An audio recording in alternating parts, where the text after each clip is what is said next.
How to log in to Fashion Nova app. Well, to log in, first install the app and open it up. Make sure you have updated to the latest version.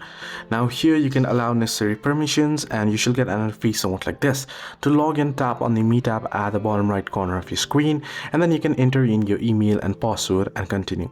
Now here, if you do not have an account, you can tap on create account and proceed to create an account here easily as well. So it's simple and easy.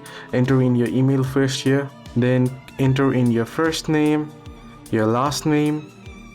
Now the phone number is optional, as you can see. So what you can do is simply tap on create account here. Now make sure to enter in create a password here as well, and then tap on create account and your accounts will be created.